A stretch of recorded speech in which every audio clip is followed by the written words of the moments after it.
बच्चों, आज अपन 12th physics में यूनिट नंबर सेकंड का चैप्टर नंबर 3 है धारा विद्युत, इलेक्ट्रिक करंट। इसके बारे में पढ़ेंगे। धारा विद्युत क्या है, पहले इस पे बात कर लेते हैं। ठीक है, हम क्या जानते हैं, सर्किट पे बात करें, परिपथ पे। ये सेल हो गया, ये कुंजी हो गई और ये कोई चालक है। ठीक है, छोटी लाइन नेगेटिव और ये बड़ी लाइन प्लस, ये सेल हो गया। ये धन सिरा है, अर्थात यहां से धन आवेश उत्पन्न होंगे और वो यहां से निकलेंगे, ऐसे चलेंगे। और ये ऋण सिरा है, तो यहां से ऋण आवेश मतलब इलेक्ट्रॉन उत्पन्न होंगे और ऐसे चलेंगे। ठीक, तो जैसे आप कुंजी बंद करेंगे तो आवेश का प्रवाह प्रारंभ हो जाएगा। आवेश का प्रवाह समय के साथ प्रारंभ होगा, अर्थात आवेश प्रवाह की दर, समय भी बढ़ेगा, आवेश भी बढ़ेगा। तो आवेश प्रवाह की दर, दर मतलब समय, आवेश प्रवाह की दर को अपन क्या कहेंगे, विद्युत धारा। ठीक है, तो सिंपल परिभाषा क्या होगी, किसी चालक में आवेश प्रवाह की दर को अपन क्या कहेंगे, विद्युत धारा। ठीक है, माना, क्या माना आपने, माना आवेश कितना है, Q, तथा समय कितना है, स्मॉल t। क्लियर। तो विद्युत धारा इक्विवेलेंट टू, विद्युत धारा इक्विवेलेंट टू, सूत्र क्या होता है, आवेश अपॉन समय। ठीक, आपने आवेश कितना ले लिया, Q, समय कितना लिया है, T। ठीक है, तो आवेश की जगह Q, समय की जगह T। धारा को अपन किससे दर्शाते हैं, I। तो इसका फार्मूला क्या हुआ, I equivalent to Q upon T। ठीक है, एसआई पद्धति में विद्युत धारा का मात्रक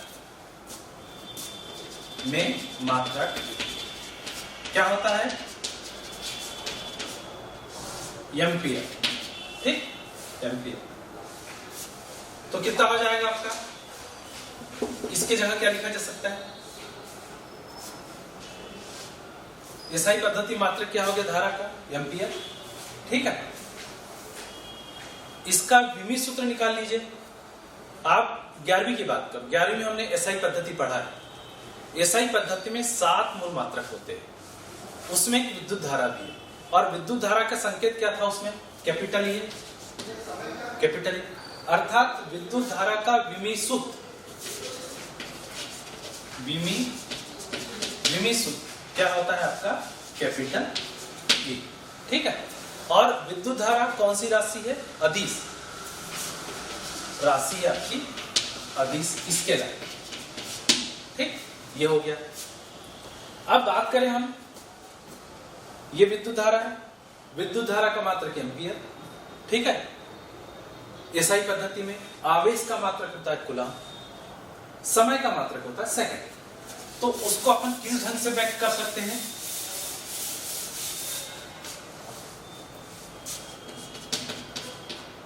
I equivalent to Q upon T। ठीक, इसका मात्रक एसआई पद्धति में एम्पियर, इसका मात्रक कूलम और इसका मात्रक सेकंड।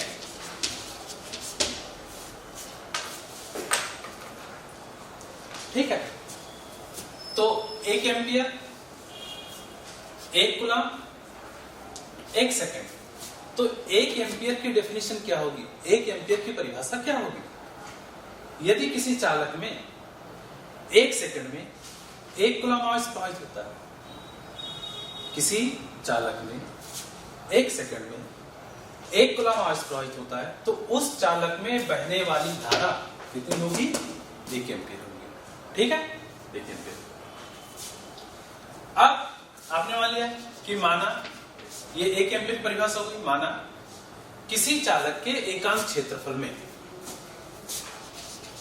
किसी चालक, कोई चालक है, किसी चालक के एकांक क्षेत्रफल में इलेक्ट्रॉन की संख्या कितनी है आपके पास, स्मॉल n, ठीक।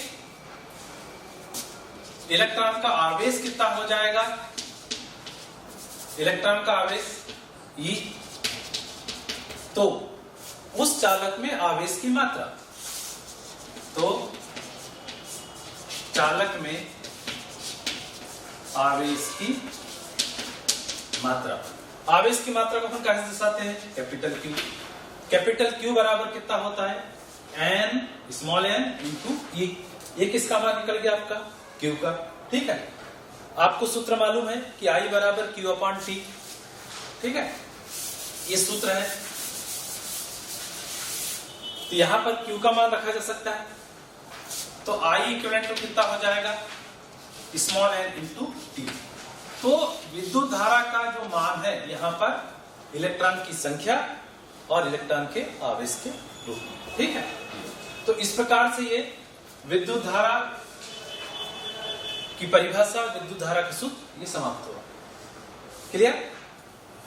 अब अपन बात करें किसकी, एक छोटी सी बात, विद्युत धारा का एक ही मात्रक है एसआई पद्धति में, वो क्या है आपका, एम्पियर, ठीक। तो क्या सीजीएस पद्धति में इसका मात्रक क्यों नहीं होता। यदि आप विद्युत धारा का चुंबकीय प्रभाव पढ़ेंगे अपन, ठीक है।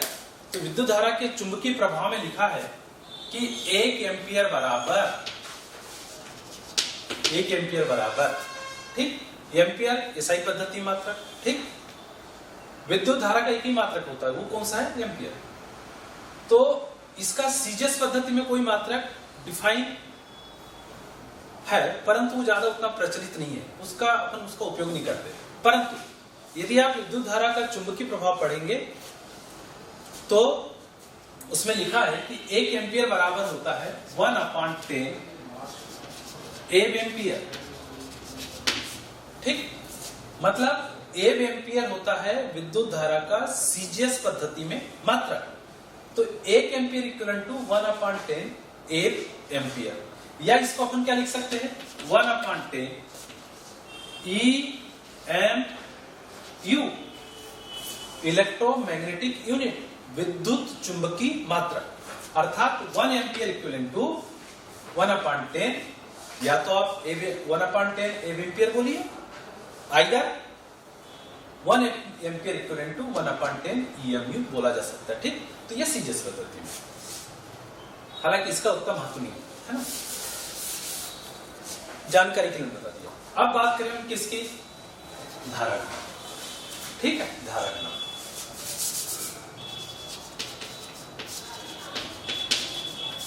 धारा, ठीक है। धारा घनत्व तो क्या होता है, ये चालक है, ठीक। मान लीजिए इस चालक का क्षेत्रफल कैपिटल ई है, क्लियर। और कितनी धारा बह रही है इसमें, I। ये चालक है जिसका क्षेत्रफल कितना है, कैपिटल ए, और प्रवाहित होने धारा कितनी है, I। तो धारा घनत्व की परिभाषा क्या होगी, किसी चालक के एकांक क्षेत्रफल में बहने वाली विद्युत धारा की मात्रा को अपन क्या कहते हैं, धारा घनत्व, ठीक है। तो क्या माना आपने, माना प्रवाहित धारा कितनी हो गई आपके पास, कैपिटल I, तथा क्षेत्रफल कितना हो गया आपके पास, कैपिटल ये है। तो धारा घनत्व बराबर कितना होगा आपका, धारा घनत्व बराबर विद्युत धारा अपॉन क्षेत्रफल बराबर विद्युत धारा को अपन कैसे दर्शाते हैं, जैसे विद्युत धारा घनत्व को जैसे विद्युत धारा को I से अपॉन क्षेत्रफल को A से। तो ये हो गया आपका क्या, धारा घनत्व। इसका एसआई पद्धति मात्रक निकाल लीजिए। एसआई पद्धति मात्रक क्या होगा, I मतलब विद्युत धारा, इसको अपन कैसे से नापते हैं? एम्पियर से। ठीक, क्षेत्रफल लंबाई गुणित चौड़ाई, एसआई पद्धति में तो लंबाई का मात्रक मीटर, चौड़ाई का मात्रक मीटर, अर्थात ये होगा मीटर का स्क्वायर। तो धारा घनत्व का एसआई पद्धति में मात्रक क्या हुआ? एम्पियर प्रति मीटर का स्क्वायर। ठीक है, विमी सूत्र निकाल लीजिए। विमी सूत्र तो विमी सूत्र कैसे?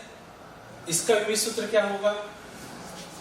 कैपिटल ये है क्षेत्रफल लंबाई गुणित चौड़ाई अर्थात एल स्क्वायर। इसको कहां ले जाएंगे आप? ऊपर, तो कितना हो जाएगा? ए एल इनवर्स 2, अर्थात विमी सूत्र क्या निकल गया इसका? ए इन एल इनवर्स, ये विमी सूत्र। और धारा घनत्व सदिश राशि होती है। ये राशि कौन सी हो जाएगी आपकी? वेक्टर, मतलब सदिश राशि। ठीक है, तो इस प्रकार से आपका धारा घनत्व हुआ। तो विद्युत धारा की परिभाषा, उसका सूत्र, उसको विमी सूत्र। धारा घनत्व की परिभाषा, उसका सूत्र, उसका विमी सूत्र और राशि। ठीक है, हम बात करते हैं जो तीसरा आर्टिकल है।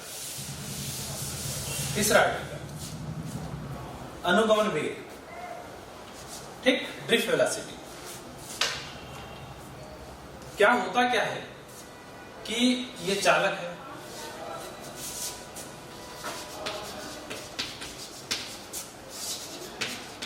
अनुगमन वेग। ठीक, ये चालक है, ये चालक है। ठीक, प्रत्येक चालक में धन आवेश अर्थात प्रोटॉन और ऋणावेश मतलब इलेक्ट्रॉन पाए जाते हैं। ठीक है, जब इस चालक के सिरों पर आप विद्युत क्षेत्र लगाते हैं, विद्युत क्षेत्र लगाते हैं, तो विद्युत क्षेत्र लगाने के कारण इस चालक के भीतर धनावेशित कण और ऋणावेशित कण एक दूसरे के विपरीत दिशा में गति करने लगते हैं। ठीक है, ये धनावेशित कण इधर गति करेगा, ऋणावेशित कण इस ओर गति करेगा। ठीक, और इन कणों का, ये जो कण होते हैं, यह अत्यधिक वेग से, प्रारंभ में अधिक वेग से आपस में गति करते रहते हैं। और जब आपस में गति करेंगे तो क्या होंगे? ये टकराएंगे। जब टकराएंगे तो टकराने के कारण का वेग क्या होगा? कम होगा। ठीक, और एक स्थिति ऐसी आएगी कि ये जो इलेक्ट्रॉन है, यह इलेक्ट्रॉन उस चालक के भीतर एक निश्चित या औसत वेग से गति करने लगेंगे। ठीक है, तो इलेक्ट्रॉन का वह औसत या निश्चित वेग, जिस वेग से वह इलेक्ट्रॉन उस चालक पदार्थ के भीतर गति करता है, उस औसत वेग को अपन क्या कहते हैं? अनुगमन वेग कहते हैं। और अनुगमन वेग को अपन क्या कहते हैं? किससे दर्शाते हैं? वीटी से दर्शाते हैं। ठीक है, तो अनुगमन वेग मुक्त एक इलेक्ट्रॉन का क्या है? औसत वेग होता है, जिस वेग से विद्युत क्षेत्र लगाने पर वह उस चालक पदार्थ के भीतर गति करता है। ठीक है, अनुगमन वेग। अब जो नेक्स्ट अपना है कि हमने विद्युत धारा पढ़ चुके हैं। विद्युत धारा और अनुगमन वेग के मध्य संबंध। विद्युत धारा को अपन आई से व्यक्त करते हैं, अनुगमन वेग को अपन वीटी से व्यक्त करते हैं। तो दोनों के मध्य अपने को संबंध। ठीक है, तो क्या होगा? नेक्स्ट आर्टिकल, विद्युत धारा और अनुगमन वेग में संबंध। ठीक, नेक्स्ट आर्टिकल। तो आपने क्या मान लिया? ये चालक है, ये चालक ले लिया आपने, चालक पदार्थ लिए ए और बी। ठीक, माना ए और बी एक चालक है। जिसकी लंबाई, इस चालक की लंबाई स्मॉल एल मान लिया आपने, ठीक। इस चालक के एकांक क्षेत्रफल, इस चालक का एकांक क्षेत्रफल आपने कितना मान लिया, कैपिटल ए मान लिया, ठीक है। और इस चालक के सिरों पर आप क्या लगा रहे हैं, विद्युत क्षेत्र लगा रही, कुंजी होगी, ठीक। मान लिया जाए ए भी एक चालक है जिसकी लंबाई स्मॉल एल है और उस चालक का क्षेत्रफल कितना आपके पास, कैपिटल ए है। इसके सिरों पर आपने विद्युत क्षेत्र लगा लिया, ठीक है। तो क्या हो गया, तो इस चालक का क्षेत्रफल कितना हुआ, है ना। तो माना चालक का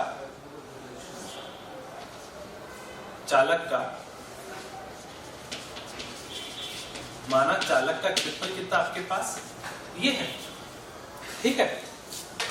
चालक का क्षेत्रफल ये है, तो इसका आयतन कितना होगा, तो आयतन निकाल लीजिए, ठीक।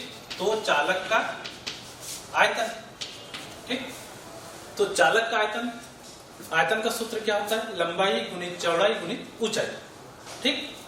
आपके पास चालक का क्षेत्रफल कितना है, ये लंबाई गुणित चौड़ाई मान लो, ठीक। ये और इस चालक की लंबाई कितनी है आपके पास, स्मॉल है, तो क्षेत्रफल में आपने किसका गुणा कर दिया, लंबाई का, तो ये क्या निकल गया आपका, चालक का क्षेत्रफल। क्लियर है। तो ये चालक का क्षेत्रफल आपने निकाल लिया ए इंटू एल, ठीक है। अब क्या माना कि इस चालक के एकांक आयतन में इलेक्ट्रॉन की संख्या, ये जो चालक है ये भी इस चालक के एकांक आयतन में इलेक्ट्रॉन की संख्या, ठीक है। तो एकांक आयतन में इलेक्ट्रॉन की संख्या, ठीक है, इलेक्ट्रॉन की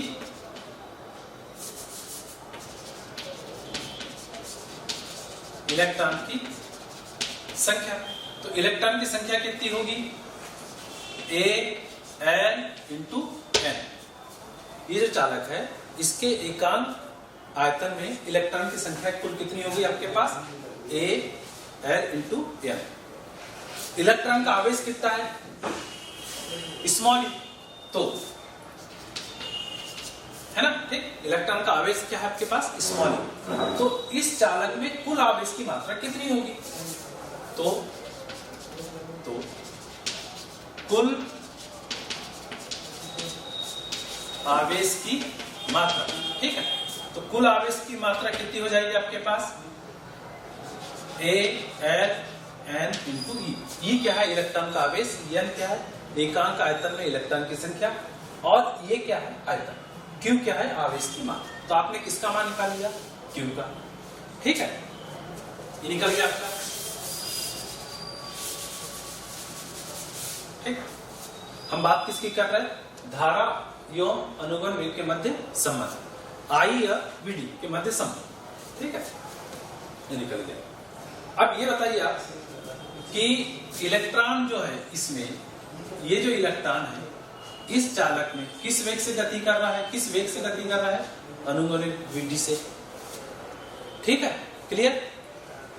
और बी सिरे से ए सिरे तक कितनी दूरी तय करेगा वो, स्मॉल एल।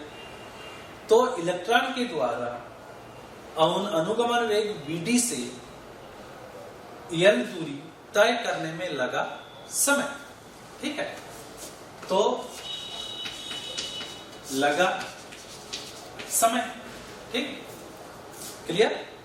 इलेक्ट्रॉन को अनुगमन वेग वीडी से चालक के भीतर एल दूरी तक तय करने में, एल दूरी तय करने में लगा समय का मान निकालना है, ठीक है। तो कितना हो जाएगा, हम जानते हैं कि वेग का सूत्र क्या होता है,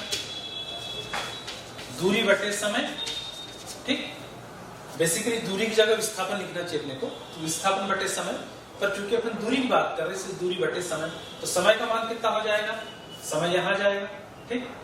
तो समय बराबर कितना होगा, दूरी अपान वेग, ठीक।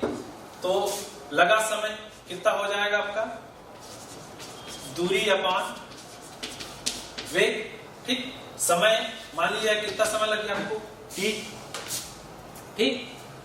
दूरी कितनी तय करना है उसको, b से लेके a तक के l, किस वेग से तय करना है, अनुमान वेग से। तो कितना हो गया आपके पास vd, ठीक। तो t बराबर कितना हुआ, l अपॉन vd, क्लियर, इतना हो गया आपका, ठीक है, इतना हो गया। तो अब इस चालक में बहने वाली धारा कितनी है, I। तो बहने वाली धारा, धारा का सूत्र मालूम है आपको, क्या होता है, आवेश अपॉन समय, ठीक है। धारा को कैसे लिखते हैं अपन, I। आवेश को किससे लिखा गया, समय क्या है, t, ठीक। आपने q का मान निकाला है, ठीक है, चालक का या चालक पर आवेश की मात्रा q का मान निकाला, कितना निकाला आपने, a l n e upon, ठीक।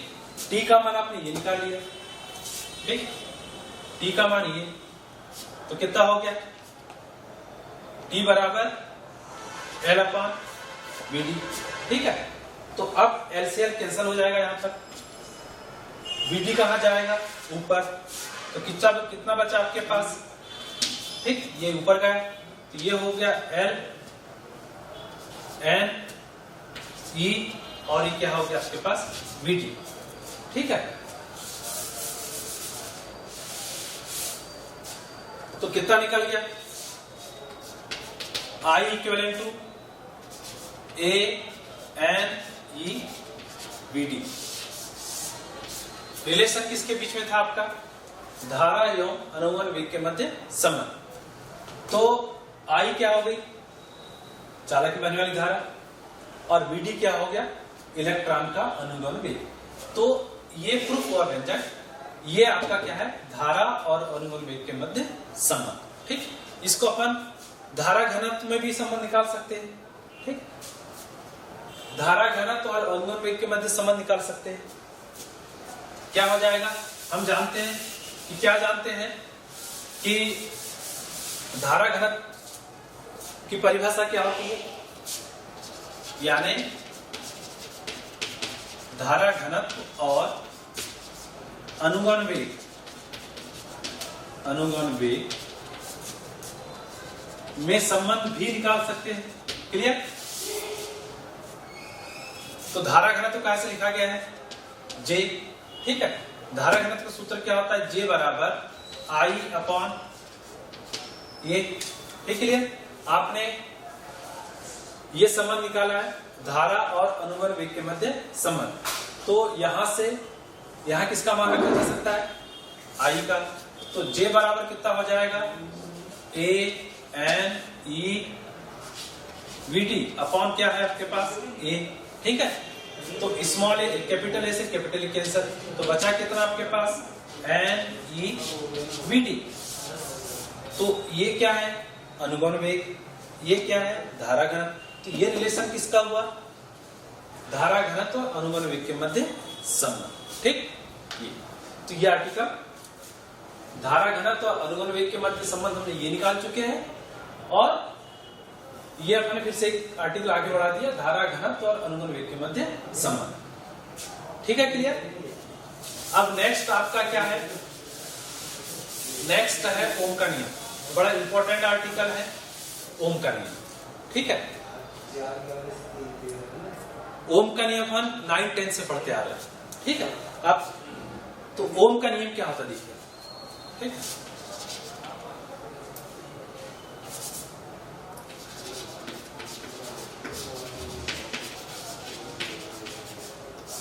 ओम का नियम, ठीक है। ओम का नियम क्या होता है कि ये कोई चालक है, ये कोई चालक है। यदि किसी चालक की भौतिक अवस्था मतलब इसका क्षेत्रफल हो गया, ताप हो गया आदि। यदि किसी चालक की भौतिक अवस्था में परिवर्तन ना किया जाए, यदि किसी चालक की भौतिक अवस्था मतलब उसका क्षेत्रफल, ताप, लंबाई, दाब आदि, ठीक, यदि उसमें कोई परिवर्तन ना किया जाए तो उसमें बहने वाली धारा, उसमें प्रवाहित धारा उस चालक के सिरों पर उत्पन्न विभवांतर के समानुपाती होती है। ठीक है, क्या होगा? यदि किसी चालक, यदि कोई धात्विक चालक है, ठीक है, यदि किसी चालक की भौतिक अवस्था मतलब या तो क्षेत्रफल हो सकता है, ताप हो सकता है, दाब हो सकता है, लंबाई हो सकती है, चौड़ाई हो सकती है, आकार हो सकता है। यदि किसी चालक की भौतिक अवस्था में कोई परिवर्तन ना किया जाए तो उस चालक में बहने वाली धारा उस चालक के सिरों पर उत्पन्न विभवांतर के अनुक्रमणिपाती या समानुपाती होती है। यह है ओम का नियम। ठीक है, तो अब क्या हुआ? क्या माना आपने? माना प्रवाहित धारा कितनी हो गई आपके पास? किसी चालक में बहने वाली धारा क्या हो गई? आई। ठीक है, सिरों पर उत्पन्न विभवांतर तथा उत्पन्न विभवांतर कितना हो गया आपके पास? कैपिटल V है। तो ठीक है, ओम के नियम के अनुसार V प्रोपोर्शनल टू कितना होता है आपके पास? I।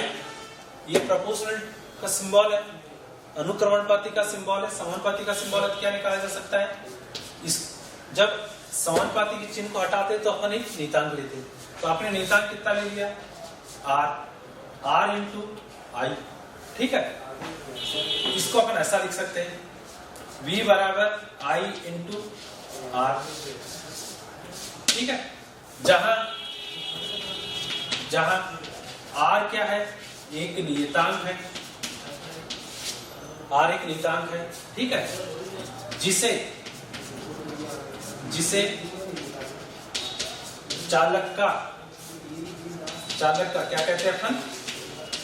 प्रतिरोध। जिसे चालक का प्रतिरोध कहते हैं। ठीक है, ये हो गया आपका चालक का प्रतिरोध। तो इसको अपन और क्या लिख सकते हैं अच्छे से? R बराबर कितना हो जाएगा? R बराबर हो जाएगा V अपान I। ठीक, ऐसा लिखा जा सकता है ना? अब ओम के नियम, ये हो गए ओम के नियम। ओम का नियम की ये शर्त होती है कि ओम के नियम यदि आप विभवांतर और धारा के मध्य, ठीक है, विभवांतर धारा के मध्य जब आप ग्राफ खींचेंगे तो ग्राफ कैसा होना चाहिए? सरल है। ठीक है, यदि विभवांतर और धारा के मध्य ग्राफ खींचेंगे, यदि सरल रेखा प्राप्त होगी तभी यह माना जाएगा कि वो चालक ओम के नियम का पालन करता है। ठीक है, ये बताइए चालक कितने प्रकार के होते हैं? चालक बेसिकली 4 प्रकार के होते हैं। पहला धातु चालक, चाहे कॉपर हो, एल्युमिनियम हो, आयरन हो, कोबाल्ट, निकल हो, एक धातु चालक ही होते हैं। दूसरा होता है मिश्र धातु। ठीक है, मिश्र धातु अपन 12th में प्रैक्टिकल करते हैं मीटर ब्रिज या विभवमापी में। वहां पर जो तार का उपयोग किया जाता है वो तार होता है मिश्र धातु का। ठीक है, मिश्र धातु इन द सेंस या तो नाइक्रोम का होता है या मैग्नीन का होता है या कंसंटेंट का होता है। ठीक है, किसमें? विभवमापी या मीटर ब्रिज में जो तार लगा होता है वो मिश्र धातु का होता है। ठीक है, तो पहला धातु चालक, दूसरा मिश्र धातु, तीसरा होता है आपका विद्युत अपघट्य और चौथा होता है आपका अर्धचालक। तो बेसिकली चालक 4 प्रकार के: धात्विक चालक, मिश्र धातु, विद्युत अपघट्य और अर्धचालक। ठीक है, तो ओम का नियम जो होता है किस चालक पे लागू होगा? ओम का नियम बेसिकली धातु चालक पर लागू होता है, ना तो मिश्र धातु पे लागू होता है, ना विद्युत अपघट्य पे लागू होता है, ना अर्धचालक पे होता है। ठीक है, ये आपको याद रखना पड़ेगा। तो जब वो धातु चालक पर लागू होता है ओम का नियम, अर्थात किसी भी धातु के लिए जब आप विद्युत धारा और विभवांतर के मध्य ग्राफ खींचेंगे तो धातु चालक के लिए जरूरी होगा कि जो ग्राफ है कैसा होगा? सरल रेखा। तभी माना जाए कि वह धातु चालक ओम के नियम का पालन करता है। ठीक है, अच्छा, ओम के नियम के कुछ कंडीशन भी है जिसको अपन सीमाएं कहते हैं। जब आप किसी परिपथ में, ठीक है, मान लिया जाए ये परिपथ है आपका, ये परिपथ है, ये अमीटर हो गया, ठीक, ये चालक तार हो गया, ठीक, ये कुंजी हो गई, ये कुंजी, और ये धारा नियंत्रक हो गया, रियोस्टेट, और ये आपका वोल्टमीटर हो गया। ठीक है, वोल्टमीटर हो गया, है ना?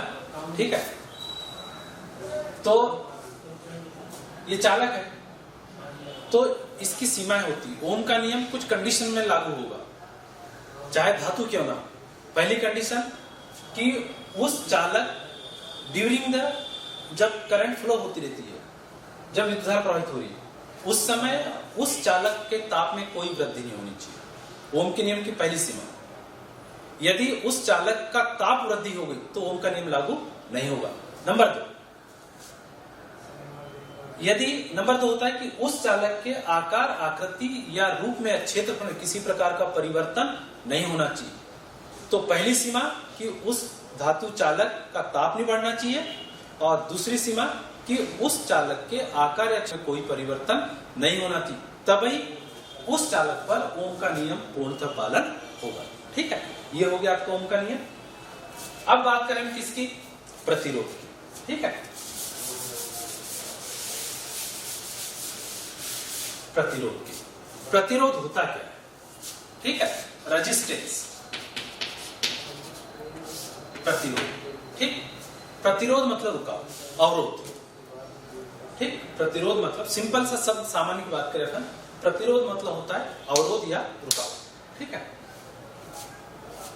जब इस चालक में, ये चालक है, ये चालक है, ठीक है, ये और भी क्लियर। जब इस चालक में आप विद्युत धारा प्रवाहित करेंगे, विद्युत धारा प्रवाहित करेंगे, ठीक, तो विद्युत धारा का प्रवाह ए से बी की होगा। ठीक है, तो जब किसी चालक में विद्युत धारा प्रवाहित की जाती है तो विद्युत धारा के मार्ग में, विद्युत धारा के मार्ग में जो रुकावट उत्पन्न होती है, जो अवरोध उत्पन्न होता है, उस अवरोध को अपन क्या कहते हैं?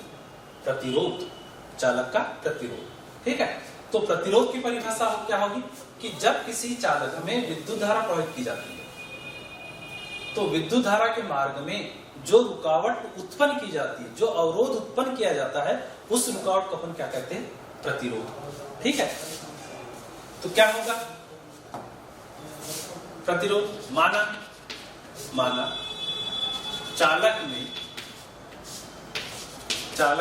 प्रवाहित धारा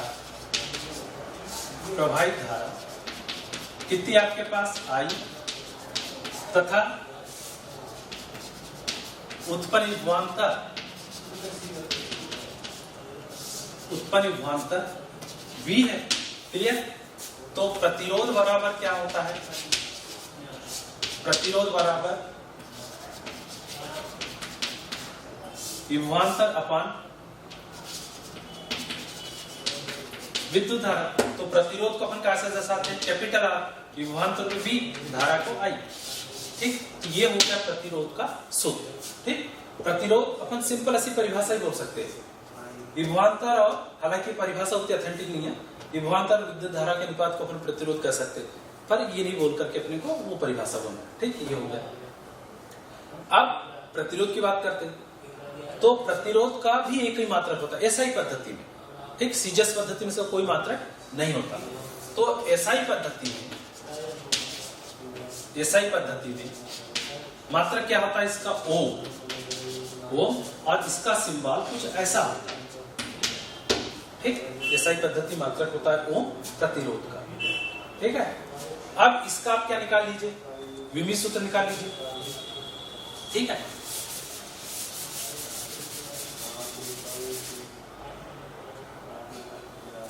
विमी सूत्र निकाल लीजिए। तो विमी सूत्र क्या निकलेगा, देखो आप जरा, विमी सूत्र, ठीक है। यह है विभवांतर। पहले आप विभवांतर को विमी सूत्र निकालो। विभवांतर मतलब कि V बराबर होता है W/Q, ठीक, कार्य बटे आवेश, ठीक, विभवांतर। तो कार्य का विमी सूत्र क्या होता है आपके पास, N/L² T इनवर्स 2, ठीक। आवेश का कितना होता है आपके पास विमी सूत्र, AT। ये सब कहां गए, ऊपर, तो कितना हो जाएगा, M/L², ये T है, T² है, T पर -2 की घात, ये भी ऊपर गया तो -1 में जाएगा, और आधार समान होने के कारण घातें क्या होगी, जुड़ेगी, तो T इनवर्स 3, और ये भी ऊपर गया तो ये इनवर्स 1। ये किसका विमी सूत्र, विभव, ठीक है। तो R बराबर इसका कितना हो गया आपके पास, M/L² T इनवर्स 3 और ये इनवर्स 1 अपॉन इसका कितना होगा, ये उसको ऊपर ले जाओ,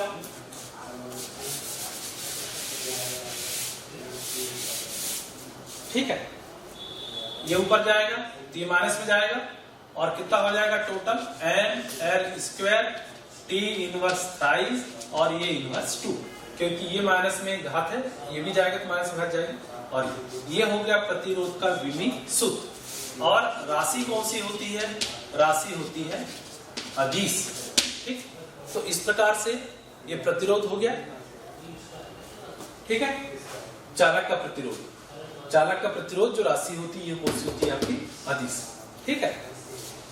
प्रतिरोध हो गया। अब बात करें किसकी, अपन विद्युत चालक, ठीक है। प्रतिरोध को प्रभावित करने वाले कुछ कारक है, ठीक है। इसको अपन जब विशिष्ट प्रतिरोध पढ़ेंगे उसमें मैं आपको बताऊंगा। विद्युत चालकता क्या होती है, प्रतिरोध का अर्थ क्या होता है कि धारा के मार्ग में रुकावट, ठीक। विद्युत चालकता जस्ट प्रतिरोध के विपरीत होती है, ठीक है। तो नेक्स्ट जो अपनी हेडिंग होगी,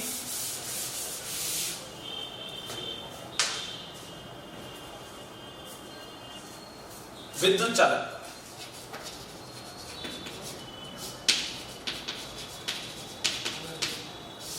ठीक, इलेक्ट्रिक कंडक्टिविटी, ठीक है।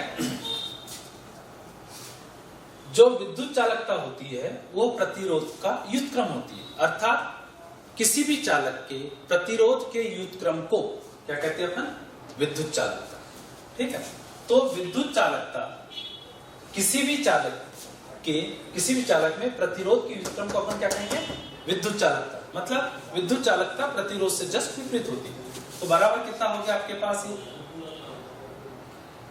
ये हो गया प्रतिरोध, ठीक। तो प्रतिरोध के युतक्रम को अपन क्या कहेंगे, चालक की विद्युत चालकता, ठीक है। तो बराबर इसको अपन कैसे दर्शाते हैं, सामान्यतः कैपिटल जी से दर्शाते हैं, और ये हो गया 1/R, ठीक। तो ये हो गया विद्युत चालकता का सूत्र, ठीक है। तो अब इसका एसआई पद्धति मात्र निकालिए। एसआई पद्धति मात्रा क्या होगा, 1/ओम, ठीक, 1/ओम, ठीक है। या इसको अपन ऐसा भी लिख सकते हैं, इसका सिंबल लिख सकते हैं, क्लियर। इसको आप कहां ले जाओ, ऊपर, तो बराबर कितना होगा, प्रति ओम, ठीक। या इसको प्रति ओम कह सकते हैं, या ओम इनवर्स 1 कह सकते हैं, ठीक, ये, ठीक है। या तो इसको प्रति ओम कह सकते हैं, या ओम इनवर्स 1 कह सकते हैं, या फिर इसका मात्रक अपन क्या कहते हैं, मोह। तो विद्युत चालकता का मात्रक क्या होता है, मोह या प्रति ओम, या फिर एक दूसरा मात्रक भी होता है, क्या, साइमन, ठीक। तो इस प्रकार से विद्युत चालकता के 3 मात्रक हो गए, प्रति ओम, मोह या साइमन, ठीक है। अब इसका आप क्या निकाल लो, विमीय सूत्र निकाल लो, क्या होगा, ठीक है। विमीय सूत्र,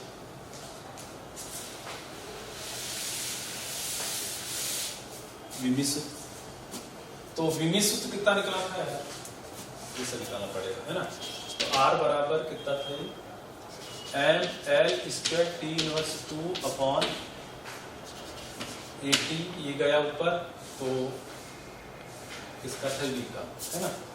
तो M L square T inverse 3 ये इनवर्स 1, ठीक है, R का, तो ये हो जाएगा। तो V बराबर प्रतिरोध का विमीय सूत्र होता है M L square T inverse 3 और ये इनवर्स 2, ये होता है प्रतिरोध का सूत्र, ठीक है। V/I, V का हो जाएगा आपका, ये हो गया 80 ऊपर गया, ठीक है। ये तो M L square T inverse 3 inverse ये हो गया इसका V का, ठीक।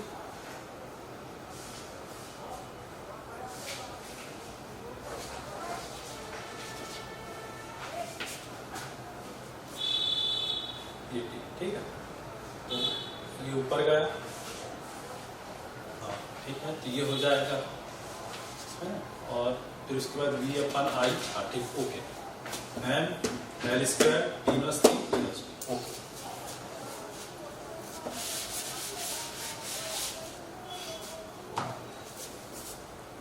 ये होता है किसका, R का, ठीक। इसको आप ऊपर ले जा लीजिए, कितना होगा, बराबर M inverse 1 L inverse 2 T पर 3 की घात और ए पर, ये होता आपका विद्युत चालकता का विमीय सूत्र, और राशि कौन सी होगी आपकी, अदिश, ठीक। तो ये हो गया विद्युत चालकता, ठीक है। तो विद्युत चालकता जो प्रतिरोध की व्युत्क्रम को कहते हैं, इसके 3 मात्रक होगा, एक तो प्रति ओम होगा, मोह होगा और साइनम होगा, ये इसका विमीय सूत्र हो गया। अब ये राशि कौन सी होगी आपकी, अदिश। अब बात करें हम किसकी, विशिष्ट प्रतिरोध की, ठीक है। विशिष्ट प्रतिरोध,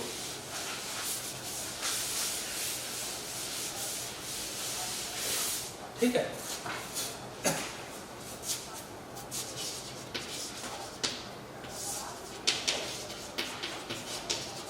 विशिष्ट, या इसको दूसरी भाषा में क्या कहते हैं, प्रतिरोधकता, ठीक, रेजिस्टिविटी, स्पेसिफिक रेजिस्टेंस या प्रतिरोधकता। तो इसका क्या होगा, इसकी परिभाषा,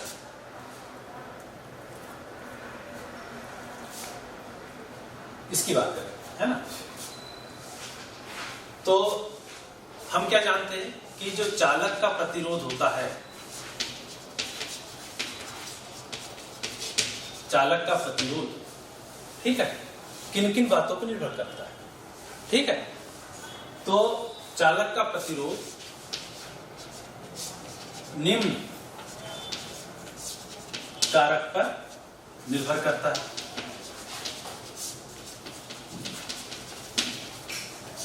ठीक, निम्न कारक पर निर्भर करता है, ठीक है। पहला, नंबर 1, सबसे पहले निर्भर करता है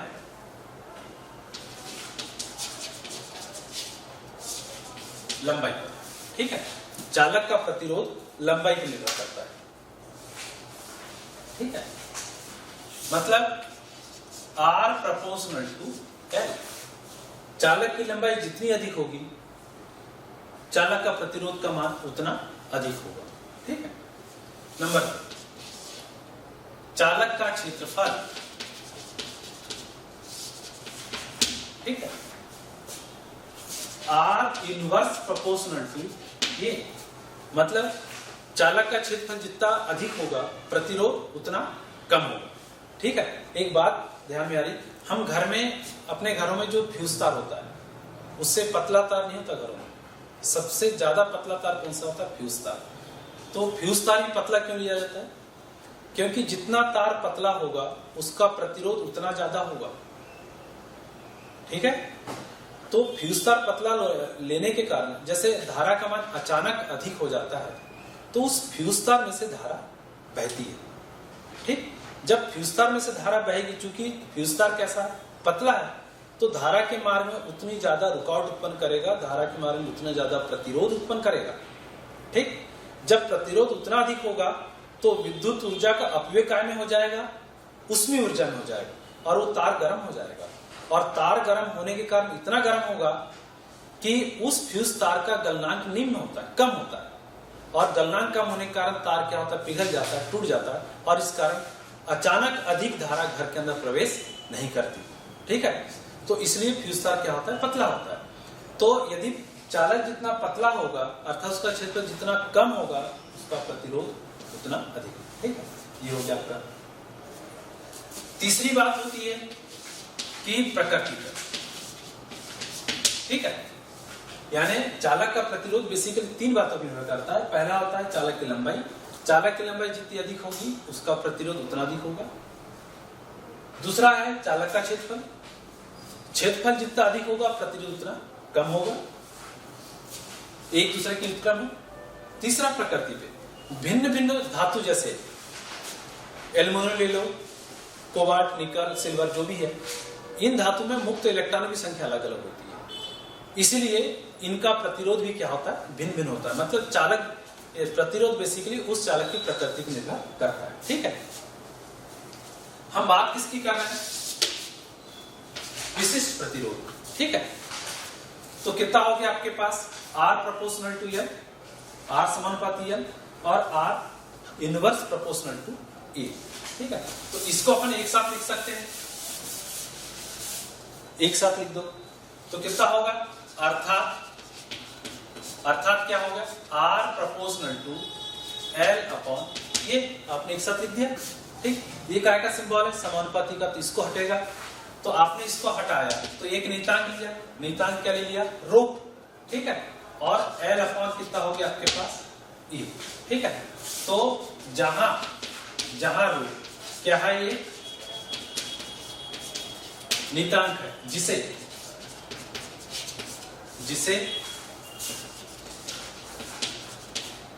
चालक का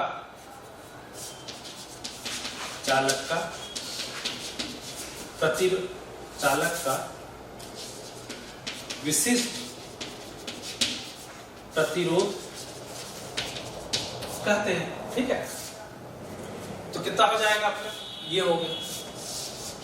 ठीक, अब इस रो का मान कितना निकलेगा, रो का मान तीन गुणा कर दीजिए, R into A upon L। ठीक, ये निकल गया विशिष्ट प्रतिरोध का सूत्र। अब इसका एसआई पद्धति मात्रक निकालो आप। एसआई पद्धति मात्रक कितना होगा, एसआई पद्धति मात्रक रो का, ये हो गया आपका प्रतिरोध। तो प्रतिरोध का मात्रक क्या होता है, ओम। ठीक, ये हो गया क्षेत्रफल, लंबाई गुणित चौड़ाई, तो ये हो गया मीटर का स्क्वायर। ये हो गई लंबाई, ये क्या हो गया, मीटर। मीटर से 1 मीटर कैंसिल, अर्थात इसका एसआई पद्धति मात्रक क्या निकला, ओम इंटू मीटर। ठीक, ये हो गया आपका एसआई पद्धति में मात्रक। अब इसका निकाल लीजिए क्या, विमी सूत्र। विमी सूत्र, तो विमी सूत्र क्या निकलेगा, विमी सूत्र, तो रो बराबर क्या है आपके पास सूत्र, R into A upon L। तो प्रतिरोध का विमी सूत्र A M L square T inverse thrice A inverse 2। ठीक है, ये प्रतिरोध का। ये क्षेत्रफल, लंबाई गुणित चौड़ाई, इसका विमी सूत्र क्या होगा, L स्क्वायर, ये L। ठीक है, तो अब इसको मैनिपुलेशन करो, कितना हल निकलेगा। ठीक है, कितना हो जाएगा आपका, एक L से ये कैंसिल हो गया, तो बचा कितना, रो बराबर M। ठीक है, L cube T inverse thrice और ये इनवर्स 2। ये हो गया विशिष्ट प्रतिरोध का विमीय सूत्र। और ये राशि कौन सी होती है आपकी? ये राशि होती है आपकी अदिश। ठीक है। अब विशिष्ट प्रतिरोध की परिभाषा क्या होगी? विशिष्ट प्रतिरोध की परिभाषा, ठीक है, विशिष्ट प्रतिरोध की परिभाषा सूत्र क्या निकला अपना? R बराबर रो इंटू L अपॉन ये। परिभाषा निकालना अपने को विशिष्ट प्रतिरोध की। यदि आपने क्या किया, यह चालक की लंबाई, इसका मान 1 कर दो, यह चालक का क्षेत्रफल, इसका मान भी 1 कर दो। यदि लंबाई तथा क्षेत्रफल कितना हुआ आपका? एकांक। ठीक है। यदि किसी चालक की लंबाई और क्षेत्रफल एकांक हो तो उस चालक के प्रतिरोध को क्या बोला जाता है? उस चालक का विशिष्ट प्रतिरोध या प्रतिरोधकता। यदि किसी चालक की लंबाई और क्षेत्रफल एकांक हो तो उस चालक के प्रतिरोध को उस चालक का विशिष्ट प्रतिरोध कहते हैं। ठीक है। तो इस प्रकार से ये विशिष्ट प्रतिरोध हो गया। हम जो नेक्स्ट पढ़ेंगे वो अपन विशिष्ट चालकता पढ़ेंगे। किरचॉफ का नियम है, प्रतिरोध का संयोजन है, व्हीटस्टोन ब्रिज का सिद्धांत है। ठीक है। तो आज अपन ने ये जो फिजिक्स 12th फिजिक्स का जो सेकंड यूनिट है, इसका जो 3rd चैप्टर है धारा विद्युत, उसमें विद्युत धारा, धारा घनत्व, अनुगण वेग, धारा एवं अनुगण वेग के मध्य संबंध, ओम का नियम, प्रतिरोध, विद्युत चालकता और विशिष्ट प्रतिरोध, इतने सारे कंटेंट्स, इतने सारे आर्टिकल आज पढ़ा के हुआ। ये सभी इंपॉर्टेंट है परीक्षा के दृष्टि से, इसकी तैयारी अच्छी करनी है। ये वाला चैप्टर सरल भी है, इसलिए बहुत ज्यादा आपको मेहनत करने की जरूरत नहीं पड़ेगी। ठीक है। और हर चीज क्लियर हो गई है। जो अपन नेक्स्ट जब स्टार्ट करेंगे तो विशिष्ट चालकता से स्टार्ट करेंगे, फिर किरचॉफ का नियम है, फिर प्रतिरोध का संयोजन। ठीक है।